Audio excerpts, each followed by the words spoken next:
है public, welcome to new another vlog. तो guys, क्या हाल चाल आप सभी के? आई होप कि आप सब स्वस्थ और मस्त होंगे, एकदम चकाचक। तो गाइस, करते हैं आज के नए ब्लॉग की शुरुआत। ये नया टैटू लगाया है पांडे का, देखिए कितना शानदार टैटू लग रहा है आपको। इधर भी लगाया है टैटू। ये एक दो दिनों से बाहर जाना बिल्कुल भी नहीं हो रहा है, क्योंकि बाहर पड़ रही है भीषण गर्मी और गर्मी के अंदर बाहर निकलने की बिल्कुल भी इच्छा नहीं हो रही। इसीलिए आपको जो एंटिक वाले व्लॉग है वो आ नहीं पा रहे हैं, क्योंकि बाहर नहीं जाएंगे तब तक वो व्लॉग आ नहीं पाएंगे। इसके लिए सबसे पहले मैं सॉरी बोलता हूँ, क्षमा चाहते हैं। और अब बहुत जल्दी वापस बाहर जाएंगे, शानदार व्लॉग आने वाले हैं। और आज भी मौसम बड़ा कूल हो रहा है, क्योंकि अभी बज रहे हैं 6:30 और एकदम शांत मौसम हो रहा है। गर्मी अब जाके कम पड़ी है और गार्डन के अंदर एकदम ठंडक सी लग रही है।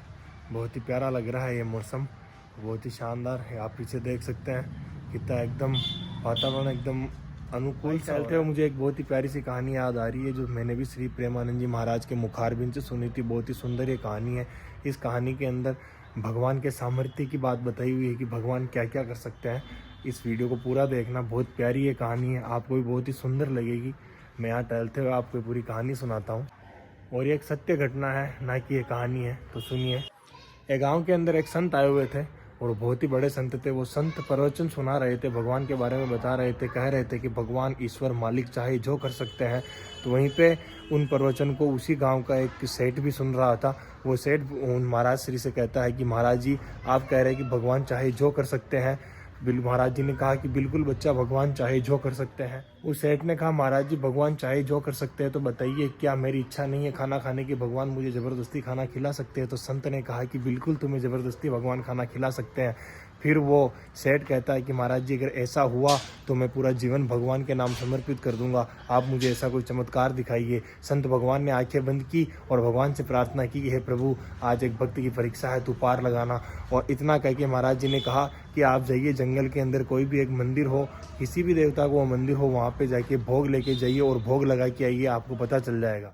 इतना कहते ही वो सेठ निकल पड़ता है जंगल की ओर। जंगल के अंदर बहुत ही भव्य विशाल शिव मंदिर था। वो भोग लगाने के लिए जाता है और जैसे ही वो भोग लेके वहाँ पे पहुँचता है, देखता है कि वहाँ पे कुछ चोर चोरी कर रहे थे। तो उसके मन में ख्याल आता है कि क्यों ना ये चोर हमें ही मार देंगे, अपन एक काम करते हैं, इस भोग को नीचे रख के अपन आराम से पेड़ के ऊपर जाके छिप जाते हैं।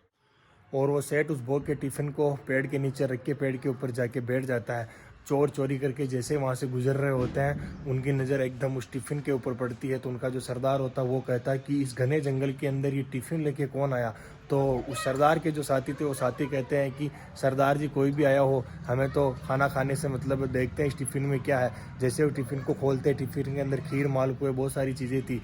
और वो साथी जैसे खाने लगते हैं, सरदार जी कहते हैं, रुकिए, हो सकता है इसके अंदर किसी ने कुछ न कुछ मिलाया हो, आसपास देखिए कौन आया है यहाँ पे। और वो सारे साथी ढूंढने लग जाते हैं और एक साथी की नज़र पेड़ पे बैठे हुए सेठ के ऊपर पड़ती है। और वो कहते हैं, सरदार जी, पेड़ के ऊपर एक सेठ बैठा हुआ है। तो सरदार जी उसे बंदूक दिखा के नीचे उतारते हैं। वो थर थर काँपते हुए नीचे उतरता है और कहता है कि बता, सच सच बताना, तू कौन है? वो कहता है, मैं इस छोटे से गांव का एक सेठ हूँ और यहाँ पे भगवान के भोग लगाने के लिए आया हूँ। जो बिल्कुल तू झूठ बोल रहा है। सरदार जी कहते हैं, जरूर ये पुलिस का आदमी है और इसने खाने के अंदर जहर मिलाया है। और एक काम करिए, सबसे पहले खाना इसी सेठ को खिलाइए। और चोर कहते हैं कि इस खाने को तुम्हें खाना पड़ेगा। वो कहता नहीं, पहले भगवान के भोग लगाऊंगा फिर खाऊंगा। नहीं, सबसे पहले तू इस खाने को खा। तो वो नहीं मानता है। तो सारे चोर मिलके सेठ को पीटते हैं, पीट पीट के वो सारा खाना खिलाते हैं। खाना खिला के वो वहाँ से चले जाते हैं। फिर सेठ को एकदम से वो महाराज जी की कही हुई बात याद आती है कि भगवान चाहे जो कर सकते हैं। मैं खाना नहीं खाना चाह रहा था, फिर भी चोरों ने पीट पीट के मेरे को खाना खिला दिया। और वो सेठ वहाँ से नंगे पांव दौड़ता है और महाराज जी के चरणों में जाके पट गिर जाता है और महाराज श्री से कहता है कि महाराज श्री, मैं मान गया, मालिक चाहे जो कर सकता है, उसकी मर्जी के बिना इस संसार में पत्ता तक नहीं हिलता। आज से मेरा पूरा जीवन प्रभु के नाम, बताइए मैं क्या करूं? तो गाइस, इस कहानी से हमें ये शिक्षा मिलती है कि ईश्वर चाहे जो कर सकता है। प्रारब्ध ईश्वर के हाथ में, जन्म मरण सब चीज़ ईश्वर के हाथ में।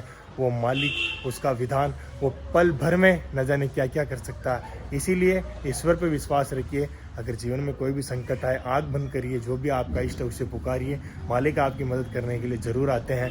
जय श्री सीताराम। तो गाइज, आज के लिए इतना ही। मिलते हैं नेक्स्ट वीडियो में, तब तक के लिए जय सिया राम। स्वस्थ रहिए, मस्त रहिए, अपना ख्याल रखिए। Bye bye.